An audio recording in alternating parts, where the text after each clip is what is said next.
Ladies and gentlemen, the guest producer of the Lux Radio Theater, Mr. Edward G. Robinson. Before we open the Lux Radio Theater program, we think it only fitting and proper that we pause for a moment of tribute to the memory of a great American. Since last Monday night, our country has suffered an overwhelming loss. Only history can write a full and adequate tribute to Franklin Delano Roosevelt. And now it is for all of us to unite solidly and loyally to finish the great task remaining before us, both in winning the war and in winning the peace.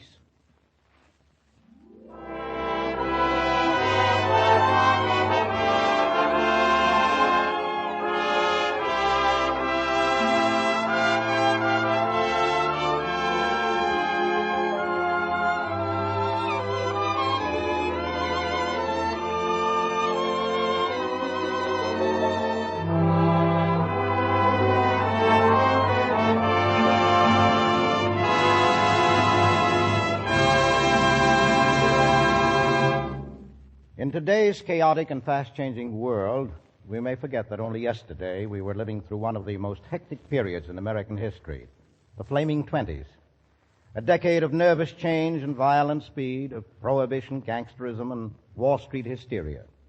That is the setting of our play tonight.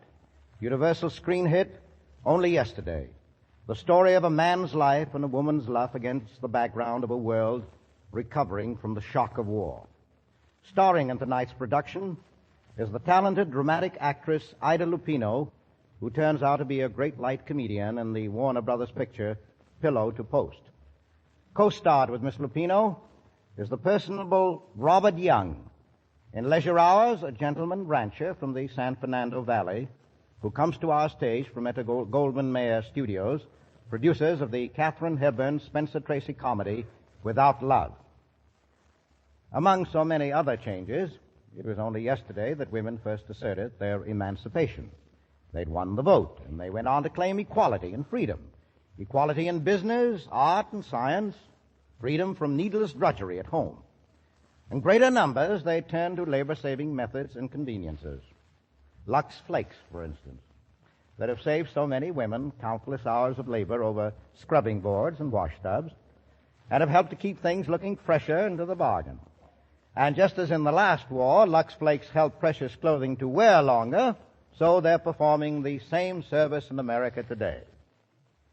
Our players are standing in the wings now, and it's curtain time for the first act of Only Yesterday, starring Robert Young as James Emerson and Ida Lupino as Mary Lane. October 1929. Stock market crash. In a panic of selling that sweeps the country, the business world of America comes crashing down with a roar, heard in 1 million factories and shops, in 30 million homes. Within a few short hours, huge fortunes and meager savings alike have vanished into thin air. Men struggle to explain, struggle vainly against the financial monster that has turned to destroy them, and then sit back crushed amid the wreckage of all their hopes and dreams. But far uptown from Wall Street, in the sunlit bedroom of a pleasant home, another battle is being fought. A battle between life and death. By a bedside, the doctor keeps careful watch as a young woman sinks lower and lower into the darkness. At last, her eyes open. A white hand plucks nervously at the coverlet. Doctor. Yes? Doctor, do you think I can hold out until he gets here? Why, of course. Your boy's on his way here now. Mary, Jimmy left the school at 8 o'clock this morning. They're bringing him just as fast as they can. Yes, I may beat them to it. Oh, Mary, please don't. Julia. Yes, dear. You'll find a letter there. A letter I wrote. Mary. Yes, to him. Are you sure you want to do this? I'm very sure, Julia. I've had a long time to think about it lying here. You see, everything's so clear to me now. And I want it to be like that for him, too. But will it help? Will it do any good now? I think it will. He has a right to know, and so has Jimmy. I just couldn't tell him while I lived. That's why, when I found out I hadn't long, I was almost glad. Oh, Mary. Julia, I want you to promise me. See that he gets the letter after I'm gone. You will, won't you? Yes, I promise. Thank you. Oh, is that Jimmy? Well, I'll go and see. I'll bring him right in if it is. Jimmy? Oh, Jimmy, darling. Come here, dear. Well, what's the matter, Aunt Julia? They told me to come home from school right away, but they wouldn't tell me why. Well, Mother is sick, Jimmy, and she wants to see you. Well, can I go in now? Wait. You see, dear, you've got to be awfully brave because she's very, very sick. Aunt Julia, is Mother gonna die? Oh, Jimmy. Oh, my darling. Come in, dear. Mother? Hello, Jimmy. Come here, darling. Oh, my, you're getting big. You'll be a man soon, won't you? Jimmy, don't cry. Look, darling, there are hard things we all have to face in life. They aren't so bad as some people make them out. Cowardly people. Not getting very sick, even dying, isn't so terrible, really.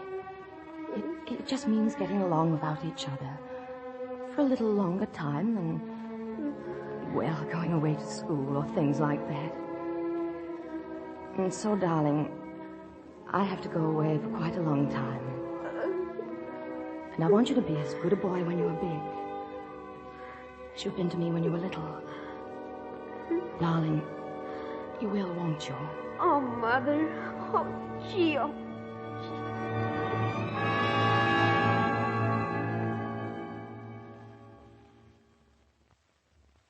The messenger, ma'am? Yes.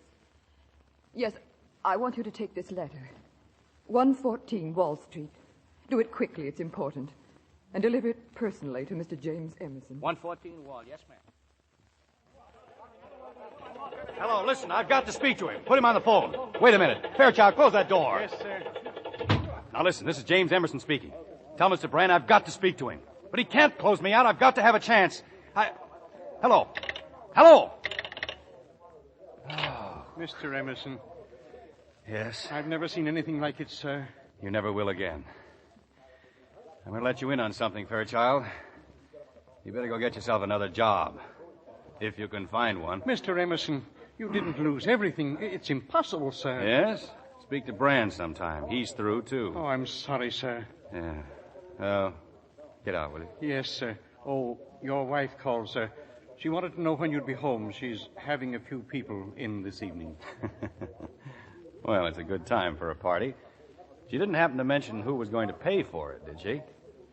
All right, get out. Tell her I'll be a little late.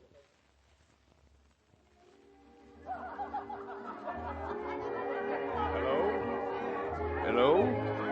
I'm sorry, sir, I can't hear you. No, sir, Mr. Emerson is not home yet. Very good, sir. Thomas, was that my husband? No, ma'am. Someone calling him, ma'am. Well, did you hear from his office? Only that he'd be home later, Mrs. Emerson.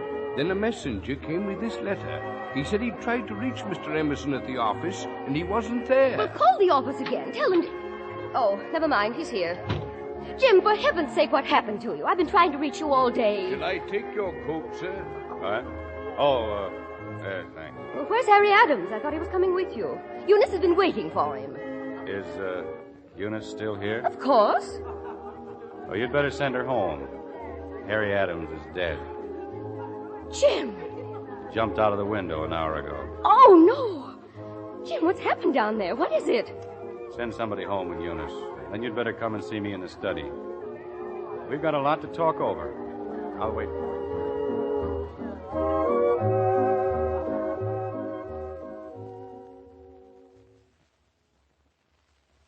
I don't believe it. I can't believe it, Jim. Why didn't you tell me before? I didn't know before. But how could it happen? This morning we were rich. That was 10 hours ago. Now you try to tell me we have nothing. What about the country house, this apartment? Gone. And all those bonds? They're gone, too. Everything. Blanche, I haven't got a nickel. I see. I suppose that means I haven't anything either. No, I didn't say that. But I suppose you'd like me to give up whatever I have that's worth anything. My pearls, the bracelet. No. I think you'd better keep them. They're paid for. Well, I intend to keep them, Jim. It's the only thing I can keep out of this mess. I'm not going to give up everything and start living in a furnished room. It may be very noble, but it's hardly practical. Not for me. You were warned about the market. Norman Harris warned you. He told me himself. But you wouldn't listen. Oh, no. You knew everything. It seems I was mistaken. When are you divorcing me, Blanche? What? When are you divorcing me to marry Norman Harris? You wanted to for a long time. There's nothing now to hold you back. You're horrible. No woman could live with you. You deserve anything you get. Anything! Well, go on. Why don't you do it? What's the use of fighting when you've got nothing to fight for? Go on. Adams had the nerve. Get out of it. Leave it all behind. It's only a second. One quick drop. Down, down, and it's all over. Go on. Go on.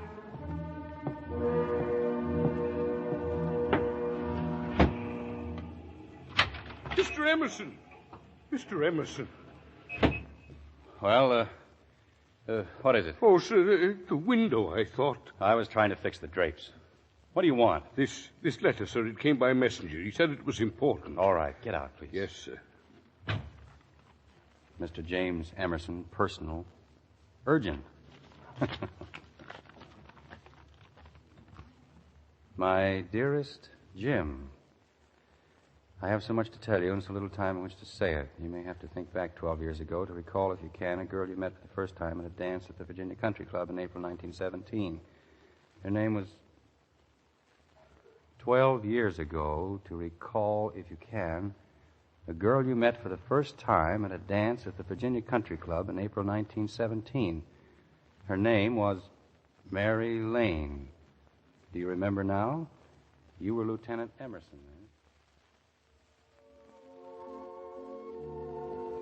Lieutenant Emerson then. And so very, very handsome in your uniform.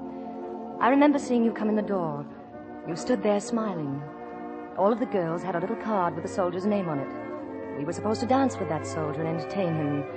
Your name wasn't on my card, but I went over and spoke to you anyway.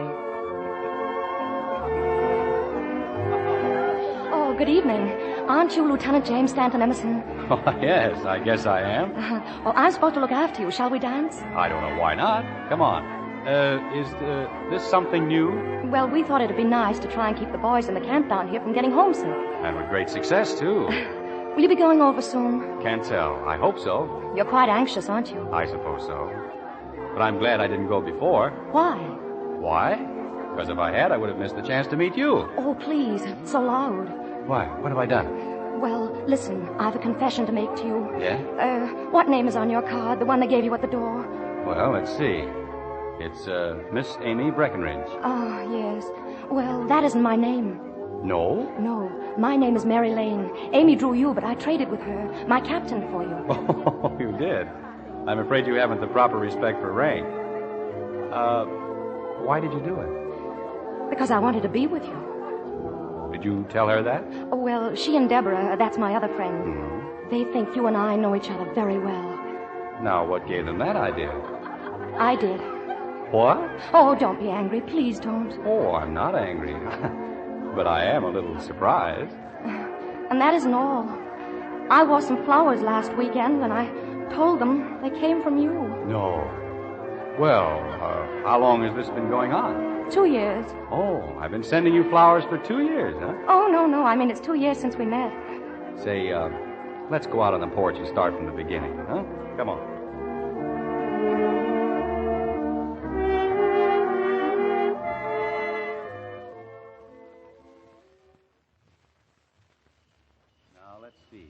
You say we have met. Well, you couldn't exactly call it that. Well, where was it? An affair that Mrs. Abbott gave 2 years ago. Mm-hmm. I was 17 then, so of course you didn't notice me. I gave you a cheese sandwich. Well, that was nice of you. Mm-hmm. And then I've seen you since. Where? When you were campaigning for President Wilson. Oh. My aunt, who lives in New York, was staying with us. She's a suffragette. You know, thinks women ought to vote, and I went with her. And you made a speech. No. Oh, yes, you did. It was a wonderful speech. You were so sincere and handsome. I tried to buy a picture of you, but they only had President Wilson and Vice President Marshall. And you'd rather have had me? Oh, yes, of course. Miss Lane, I love you. Oh. What's the matter? You kissed me. And I asked, what's the matter? Well, it was a kind of a surprise attack. You can't say you haven't known me long enough. 2 years? 2 years is surely good for one kiss. Especially such a gentle kiss. Well, I think we'd better go back inside. Do you really want to? No. Then let's walk. Let's walk way out there. All right. Shall I show you our golf course? That's a good idea. We'll walk the full course. Oh. Well, it takes 2 hours to go around. I think a little of the golf course will go quite a way tonight. Well, I may need more time than that, though. Time? Yeah, to catch up. I've got to get as well acquainted with you as you are with me. Oh, I see. Well, let's begin. I'm 19 now. Oh, but I told you that. And I live over there, see? Oh, a lovely old place. It looks better at night. And what's your favorite flower? Violets. Who's your favorite moving picture actress? Blanche Sweet. Now, see, we're getting somewhere. Yes, aren't we? Now, just one more.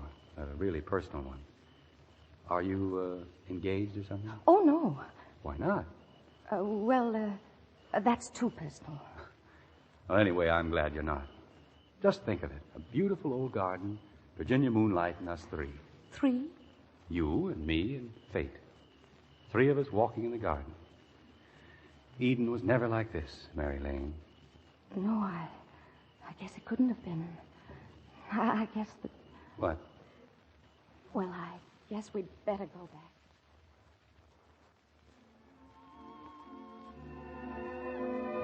We went back that night. There were other times when we didn't. Do you remember how we used to meet? Whenever and wherever we could. All those beautiful short days and shorter nights.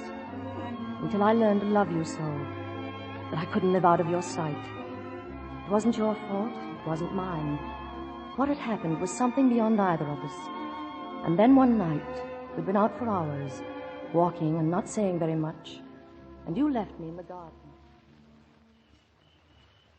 Good night, my darling. Oh, no, Jim. Not yet. Please don't go yet. I don't want to, ever. You know that. Yes, I know. I've got to get used to it. You're leaving me. Because someday... Oh, darling, I can't bear it. This is just goodbye for a few hours, but soon it'll be... Mary. Oh, don't cry. Please. I do try, Jim. I try so awfully hard. When can I see you again? Well, I'm trying to get leave for next Saturday. Perhaps I'll get the whole weekend. If I do, would you marry me? Oh, Jim. Oh, no, we can't. Why not? Well, there's my family. They don't even know you. You do, Mary. Oh, yes, I do. I do. Then we'll get married. No one has to know about it. We'll keep it a secret. Just till I get back. I think it would be right, Mary. Oh, Jim, my sweet.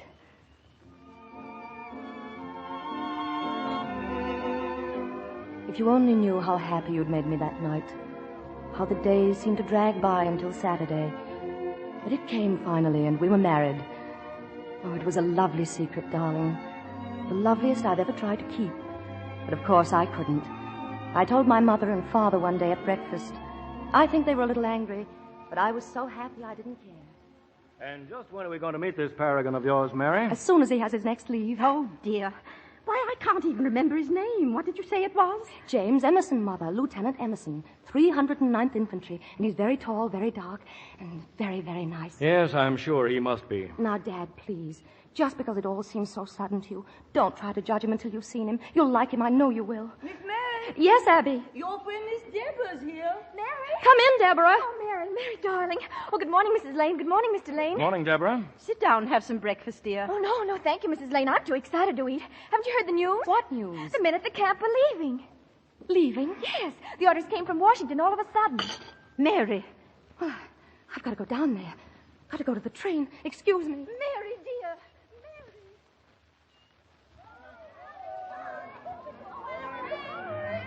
Let me through, please. Please. Oh, please let me through. I've got to get to the train. Please let me through. I'm sorry, miss. That's as far as you can go. Where's the 309th Infantry, please? What? The 309th. Oh, that's gone, miss. The 309th left an hour ago. Oh, thank you. Thank you.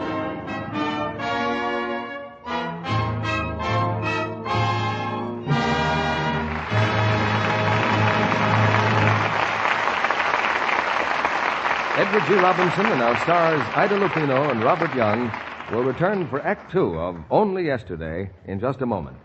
And now, here's Libby Collins, our fashion reporter. Reporting on figures, Mr. Kennedy, because they're so important to the new fashions. There's no use in trying on the new styles this spring unless you have the right foundation to set them off. But that's easier said than done. Most women would give their eye teeth for one of those wonderful figure-molding pre-war all-elastic jobs. But they just don't exist. However, cutting has become an art. And now that some synthetic rubber is available, with a little patience, you can find what you need. But those snippets of elastic you find in the new garments are very, very precious. So take good care of every girdle. Lots of women ask whether synthetic rubber should be washed the same way as natural rubber. The answer is emphatically yes. In fact, you'll find the new girdles fit better when they're washed often. After 2 or 3 days, a girdle gets stretched and doesn't control as well as when it's freshly luxed and firm. Luxing helps to restore the original fit. And please, if you value a good girdle, don't use harsh wash day methods. Strong soap weakens elasticity.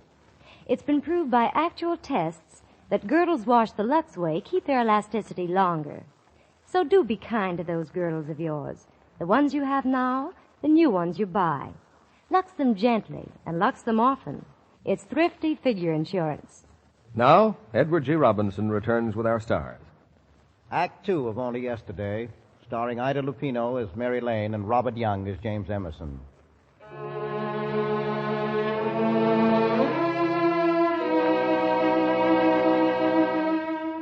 In his study, James Emerson sits at the desk. Before him is a letter that takes him back 12 years, back to the day he sailed for France, back to a girl named Mary Lane. His hands tremble slightly as he turns the page.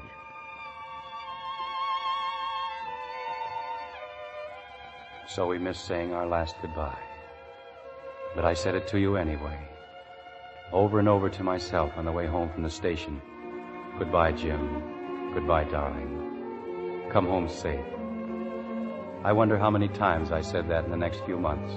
At night, lying awake, or in the day, walking through the fields where we had walked. And then, all at once, I knew. Suddenly, as if I'd been lifted to a great height and could see all the secrets of the world and life, I knew about the baby. I wasn't afraid, even though he was so far away. I was happy. That's what made it so difficult with Mother. She just couldn't understand. This is the first time, the only time anything's happened in our family to make us feel ashamed. Ashamed of what, Mother? I love Jim and he loves me, and when he comes back... When he comes back? What if he doesn't come back? What then? Mother, please, don't say those things. What am I supposed to tell people? That my daughter was married secretly? Do you think they'll believe me? I don't care whether they do or not. Tell them anything you want. Oh, Mother, I'm sorry that it had to be this way for your sake and Dad's. That's why I'm going up to New York. Yes, I suppose that's best. I've written to your Aunt Julia.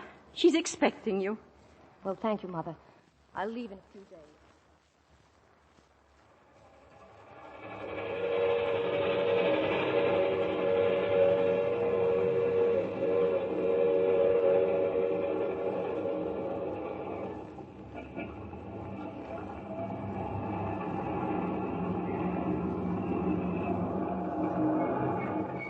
This it, lady? That's right.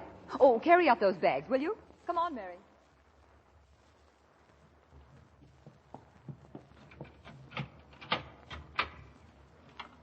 Well, here we are, Mary. 4 rooms and a bath. Otherwise home. I think it's lovely, Aunt Julia. Well, it's what we call home in New York. But make no mistake, honey. Air shafts and elevators notwithstanding, New York is the place to live. It's in the air. It's electric. It's... Anyhow, you're going to like it. Do you hear me? Like it. You don't have to threaten me. I think I will. That's the girl. Here, give me your hat. I just can't wait to see you bobbed. Bobbed? You mean cut my hair? Oh, child, women have cut more than their hair. That's just a kind of symbol. They've cut a lot of the old silly nonsense. They can get and hold good jobs nowadays. They aren't dependents anymore. And they've kicked the bottom out of that old bucket about woman's place is at the kitchen sink. Well, at least you have, Aunt Julia. Now, you sit right there. We'll have tea in a minute. And I'll stop talking long enough to let you tell me a little more about what your mother wrote. Oh, yes. Aunt Julia, are you terribly disappointed in me? Of course I'm not. Why should I be? From all I've heard, you're going to be very happy someday. You and your Jim Emerson. Oh, Aunt Julia, you make it so easy. I think I should have come up here before. Of course you should. Now tell me, does he know about the baby? No. No, I couldn't tell him.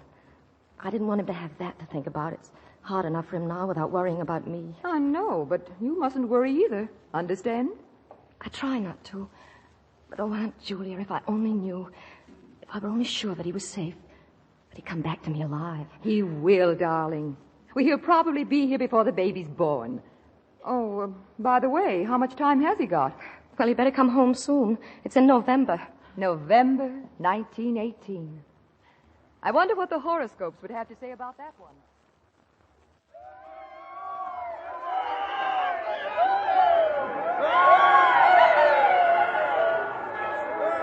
Nurse! Oh, nurse! Yes? My name is Julia Warren. The hospital called me. They told me to come here right away. Oh, of course. Your niece is doing very well, Mrs. Warren. It's a boy. A boy? Oh, how wonderful. May I see her now? I think so. But don't stay too long. No, I won't. Thank you. Hello, darling. Aunt Julia? How are you? I'm all right. Did they tell you? Oh, yes, darling. A boy. I knew it would be. Oh, I'm so happy. I can't stay very long, darling, but I've some good news, too. Listen. Do you hear anything? Yes. What is it? Sounds like a celebration. Oh, it is, dear. I didn't know my baby's birthday was that important. You hit on a great day for it, honey. Listen while I say it slowly. The armistice has been signed. Really signed. People are crazy with the news. The war is over, Mary. Over? Oh, now his father can come home. Yes, dear.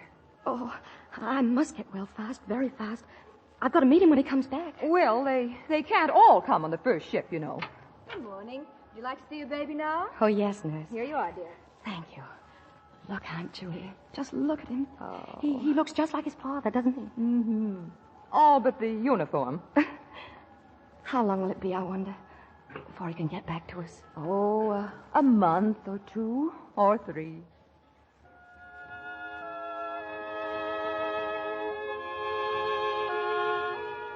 A month or 2 or 3. I thought they'd never pass, Jim. And then your regiment came home. I was on the pier waiting. I'd been there since 7 that morning. And then at last I saw you. How I got through that crowd, I'll never know.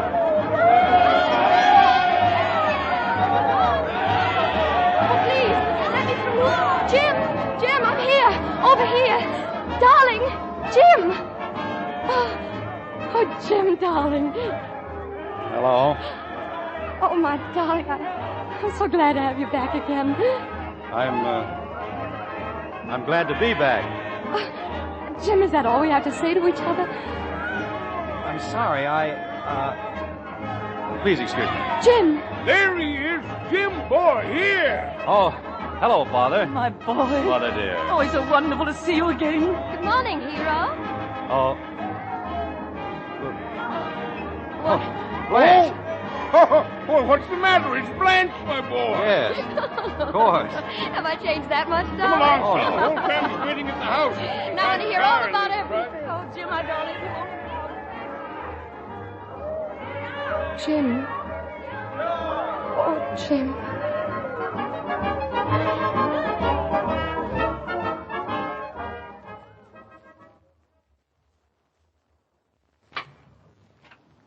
Mary, is that you?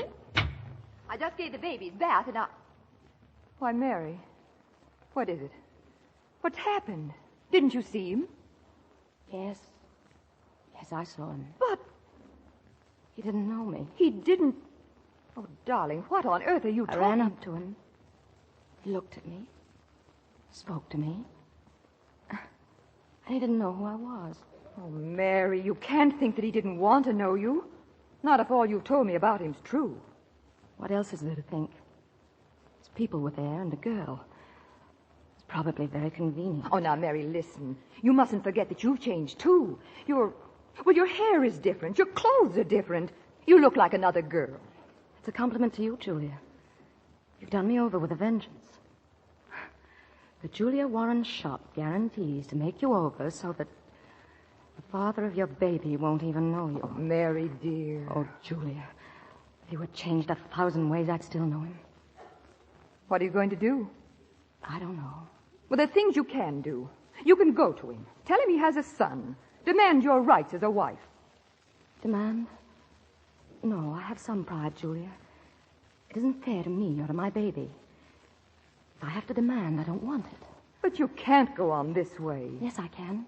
I'll wait. I know he'll come to us. I know it. How long will you wait, Mary? Until he has to recognize me. And he will someday. Julia, will you do something for me? Of course, dear. Will you let me come into your shop with you? Oh, darling, I'd be so glad if you would. Yes, I want to go to work. I've got to think about my son's future.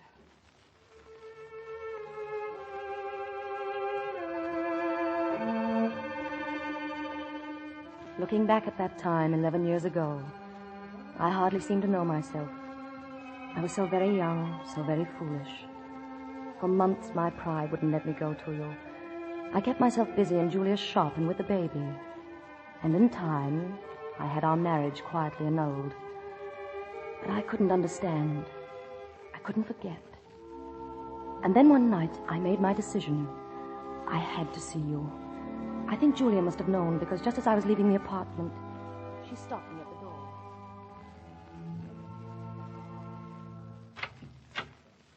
Mary, where are you going, dear? Dinner's almost ready. Well, I'm going out. Where, dear? Julia, I'm going to see Jim. I can't stand this any longer. I'm going to him and tell him everything. What's changed you so suddenly? It isn't sudden, Julia. You know where I was this afternoon? In front of his office, waiting for him to come out, hoping he'd see me and remember me. And that wasn't the first time. It hasn't been a day since he came back that I haven't stood outside his office or near his home. Well, I'm going to swallow my pride. I'm going to him, tell him that I love him, and that I can't go on without him. Wait a minute. I've got something to show you, Mary. Mm-hmm. What is it? Well, I didn't want to show it to you. But, well, I think you'd better read this. Mr. and Mrs. James Stanton Emerson, who were married on Wednesday last, sailed today for... Oh, Mary. Mary, darling, please don't look like that. Mary!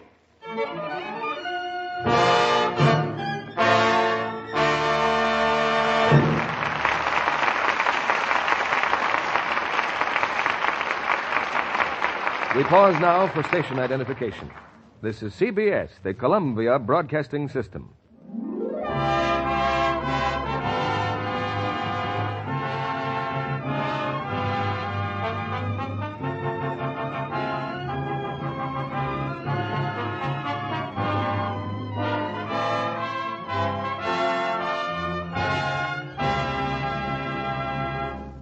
Edward G. Robinson and our stars Ida Lupino and Robert Young will be back with Act 3 of Only Yesterday in just a moment. It's almost lunchtime in a busy office. Hey, Janie, it's almost 1 o'clock and I'm starved. Hurry up or we'll have to stand in line for ages. Okay, just let me finish this. There. I suppose you know you've got to run. No, where? Oh, darn. Could you lend me $1 for another pair? All right, but you're always borrowing to buy new stockings. Well, you get it back on payday. Besides, I can't help those runs. I'll bet you could. Remember the last time when we both got stockings? Uh-huh. Well, I've still got mine and no runs. So? Well, don't you remember what I told you about Lux cutting down runs? Oh, that. But it's true. We both got our stockings at the same time. Well, mine are still nice, and I use Lux.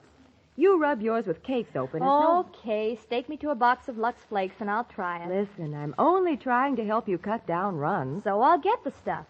Let's go get the stockings and the Lux now and eat later. Stockings aren't too plentiful these days, so luxing is more important than ever. Strain tests have proved that Lux stockings last twice as long as those rubbed with cake soap or washed with a strong soap. Why not let Lux help you get twice the wear from every pair? For best results, always dry rayons, at least 24 hours. Now, here's Edward G. Robinson and our stars. After the play, we'll bring our stars to the footlights for a bit of reminiscence. The curtain's going up now on Act 3 of Only Yesterday, starring Robert Young as Jim and Ida Lupino as Mary.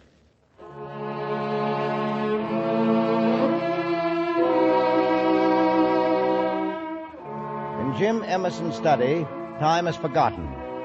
Poring over the letter from Mary Lane, Emerson's mind tries vainly to pierce the darkness of years long past. The letter goes on.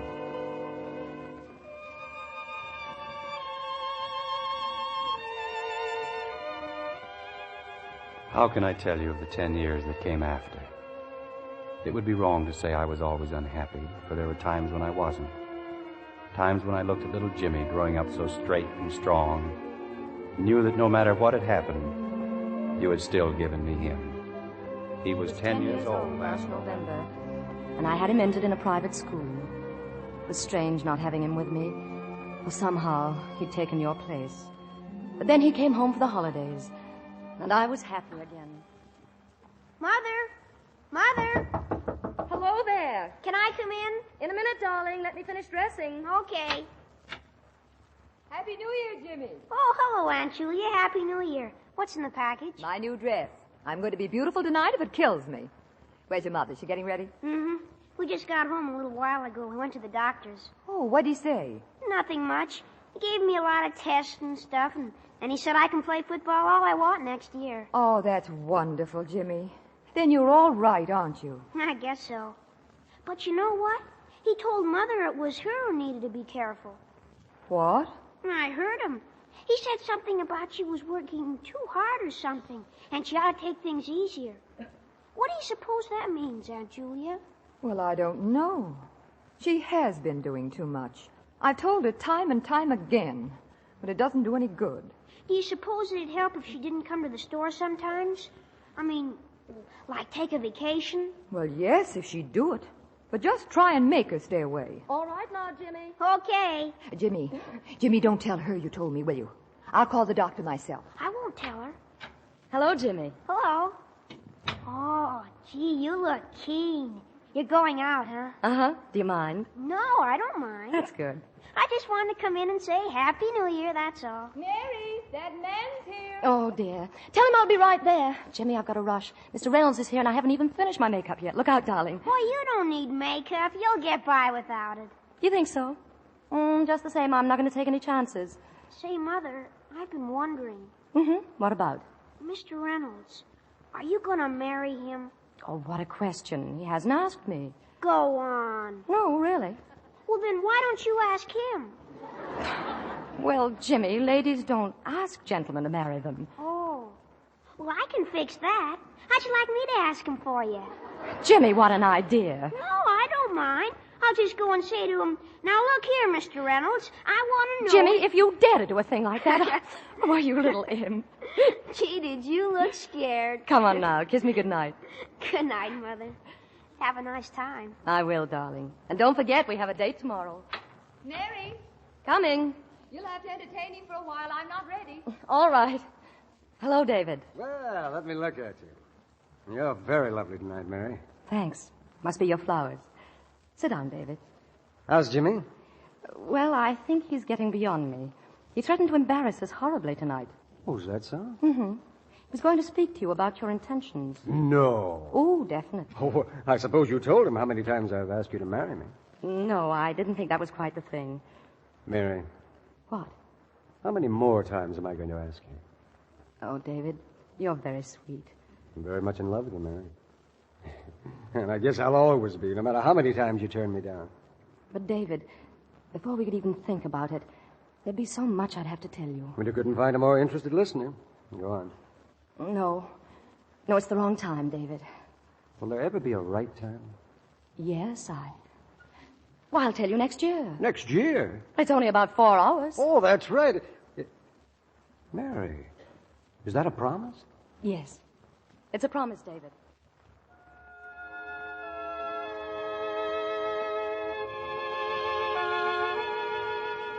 I don't know exactly what I planned to tell David. I had no fear of the truth because I knew he loved me. But that night, just as the new year was coming in and the crowds were milling through the streets, I met you again. I'd become separated from David and Julia, and then suddenly, there we were, you and I, face to face in the crowd. I'm sorry, there doesn't seem to be very much that one can do about this. No, it's quite all right. Is, anything the matter? Oh, I know. I've just lost my friends, and there's not much chance of finding them. Well, shall I get you out of this? Yes, please.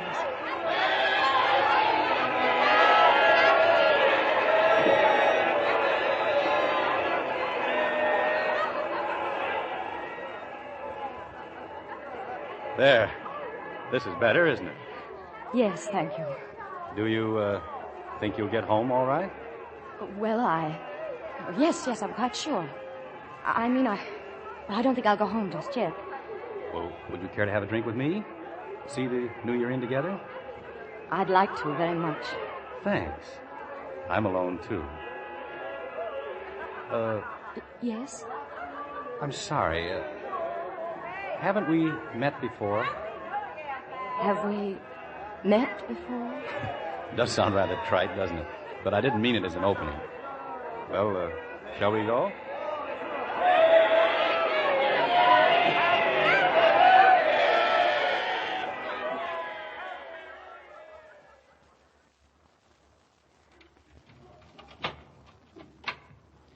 Go right in. We can have another drink, and I... No, thank you. It's getting rather late. Oh, you can sit down for a moment. Please. You don't have to leave now, do you? Tell me, is this some friend's apartment? Why, no, it's mine. But this isn't where you live. Yes? What made you say that? Well, I never saw a place so completely without the feminine touch. Oh, well, this happens to be the place where I live. The other place is where I sleep, breakfast and get my mail.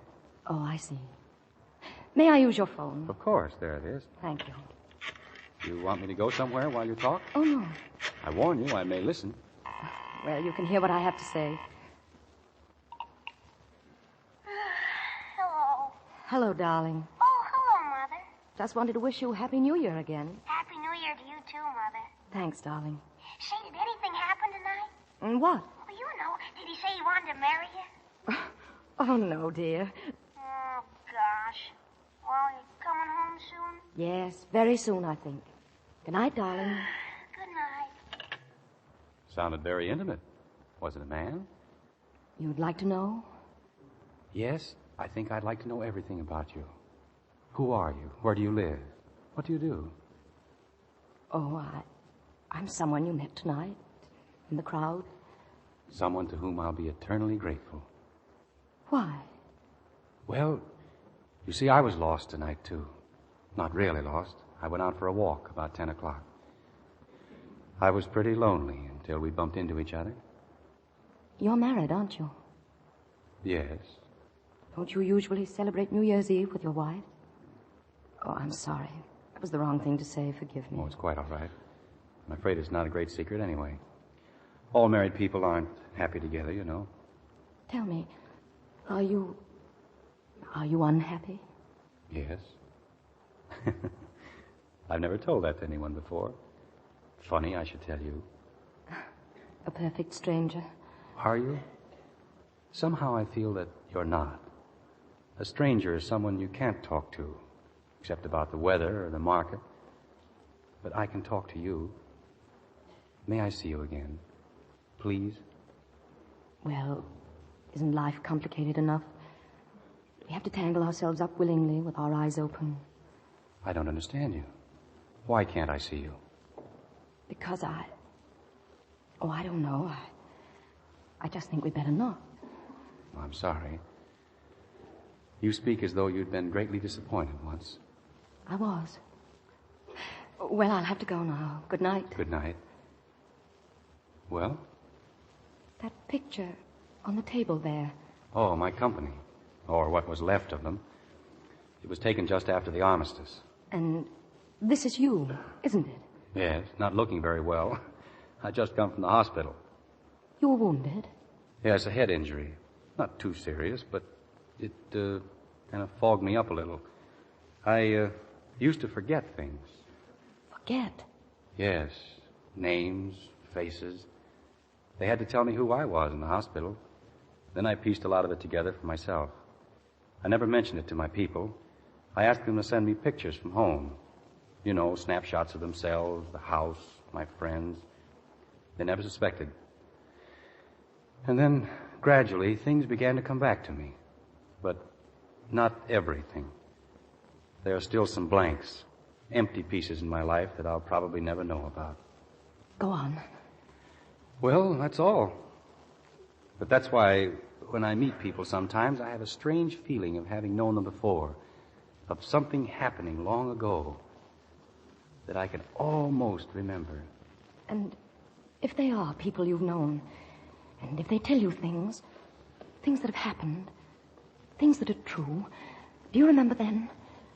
Does it come back to you? No, not always. Sometimes I just have to take their word for it. Oh, you take their word. Life has been very complicated for you, too. Hasn't been easy for you, has it? I wasn't looking for sympathy. No, I know. I'm glad you told me. I'm so very glad.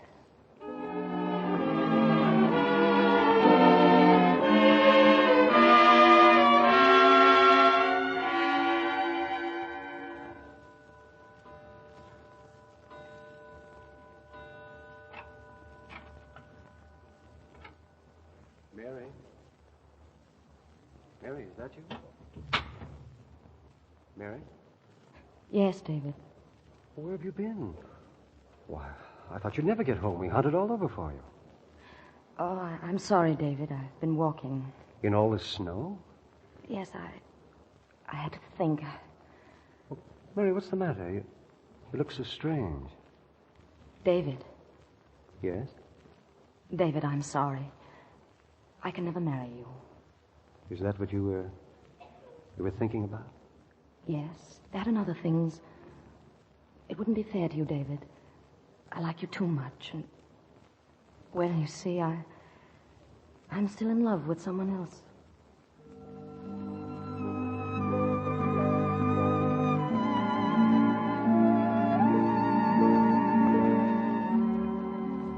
So I didn't marry David. I couldn't. And I told him the truth. That's why I'm writing this letter to you, Jim, my darling. I've been so sick, so very tired, and I had to write the words I couldn't speak. I love you, Jim. I love you now as I've loved you always. And I have a feeling that we can be happy again somewhere. When you receive this letter, I shall be gone, but your son will be here. Please come and see him. And if there's a place from which I can watch, I'll be there. And I'll be happy. Goodbye, my darling. Goodbye, my sweet. Now I can call you mine again. Yours, Mary.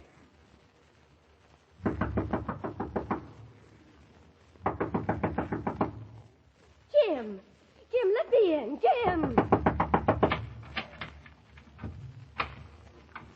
Come in, Blanche. Jim, I thought you'd never open the door. Park said you'd locked yourself in, and I was afraid. I was afraid. No, not now. It's all changed now. I've got something to live for. You mean you've heard from the office? Is everything all right then? No, it's just the same down there. But something's happened. I can't explain it, Blanche.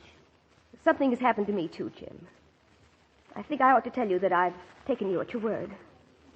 I've already told Norman that I'm going to marry him. Yes, I think that would be best. Is that all you have to say? That's all I can say now. There's some place I've got to go. Someone I've got to see. I thought our marriage meant more to you than that. Blanche, let's not pretend any longer. We've known for a long time what was happening, both of us. Try to be happy. I'm going to try, too.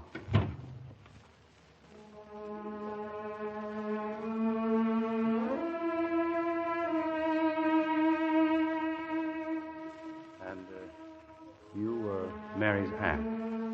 Yes. There's not much more I can tell you, Mr. Emerson. This morning, she gave me the letter to send to you after she was gone. I sent it this afternoon. But why didn't she tell me before? She was afraid you wouldn't remember. That night I met her, I tried to remember then and couldn't.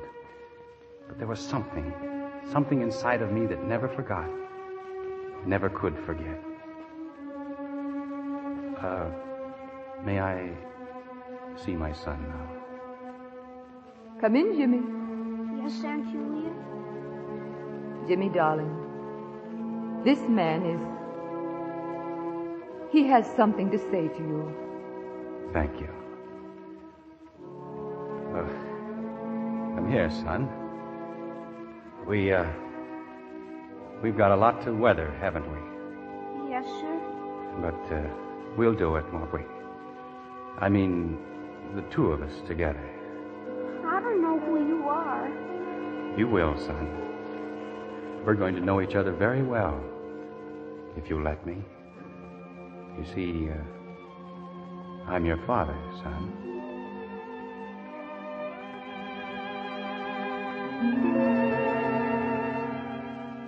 I have a feeling that we can be happy again somewhere. And if there's a place from which I can watch, I'll be there. And I'll be happy.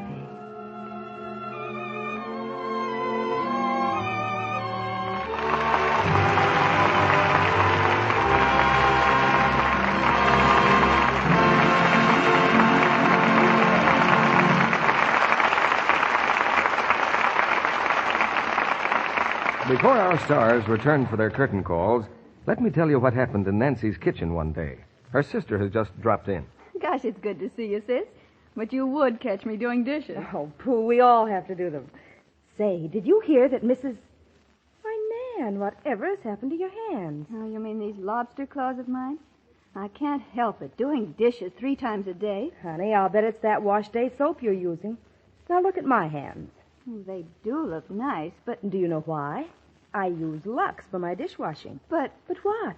But, Mary, I'm pinching pennies these days. So am I. But Lux is terribly thrifty. Listen, let's make a test. You keep track of how long your strong soap lasts, and I'll keep track of how long the same amount of Lux lasts. And so the girls did just that. And here they are reporting. Hello, sis. Just wanted to report I've used up all my dishwashing soap.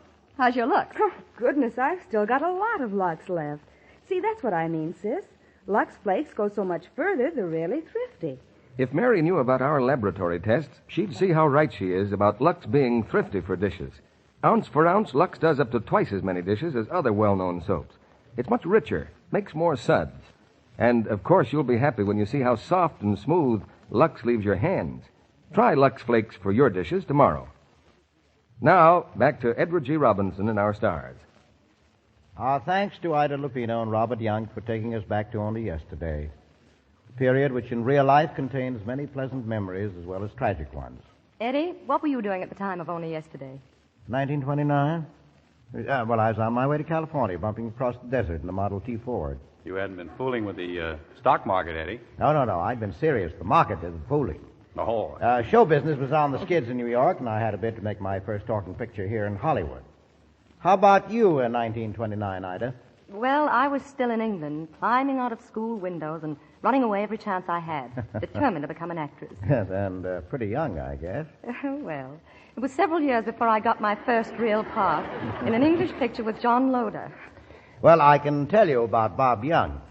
I hadn't been in Hollywood many weeks before they were urging me to see a promising juvenile actor at the Pasadena Playhouse. Well, that's only part of the story, Eddie. I was acting at night, but to make both ends meet, I was everything from a soda jerker to a bank clerk in the daytime. Well, when you go back 15 years or so, you certainly learn unusual things about your friends. Well, Ida, you don't have to go back 15 years to learn extraordinary things about your friends. I wonder how many people know that Bob Young is an expert cattle raiser. And an expert, too, at growing citrus fruit trees. Or that Ida Lupino has had her own musical compositions played by the Los Angeles Symphony.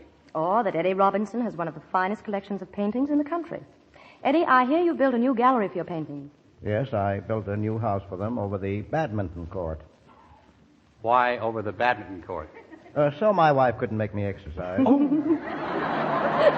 Well, we've covered the past and the present pretty well. But now about the future, Eddie. What are you having on Lux next Monday night? Well, for next Monday night, we have one of the great stage and screen successes of our time. Robert Sherwood's thrilling drama, The Petrified Forest, starring Ronald Colman and Susan Hayward. Packed with action and suspense, it's the story of a disillusioned wanderer, a girl he meets in the exciting background of the Arizona desert, and a tight-lipped killer who brings them both together in a strange and moving love. Congratulations, Eddie. It's a great play. And good night. Good night. Good night, and many, many thanks.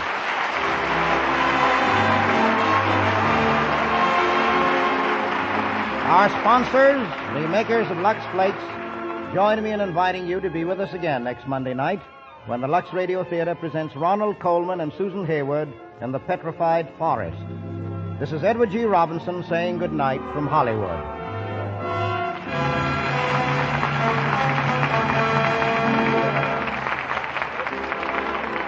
Housewives, get those extra red points for your family at the same time that you speed America to victory.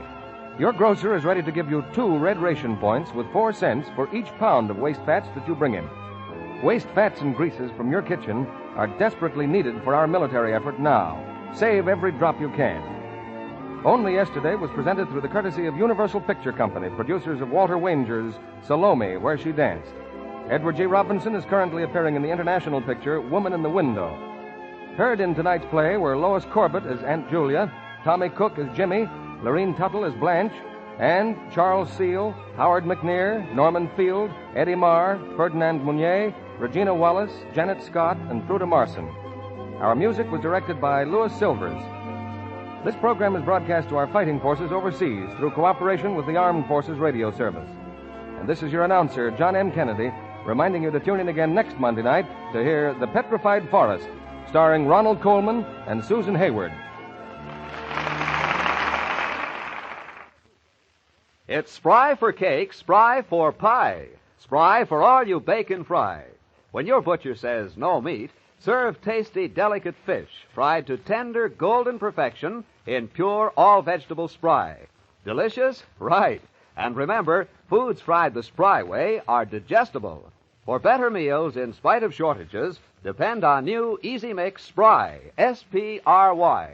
Be sure to listen in next Monday night to the Lux Radio Theater presentation of The Petrified Forest with Ronald Colman and Susan Hayward.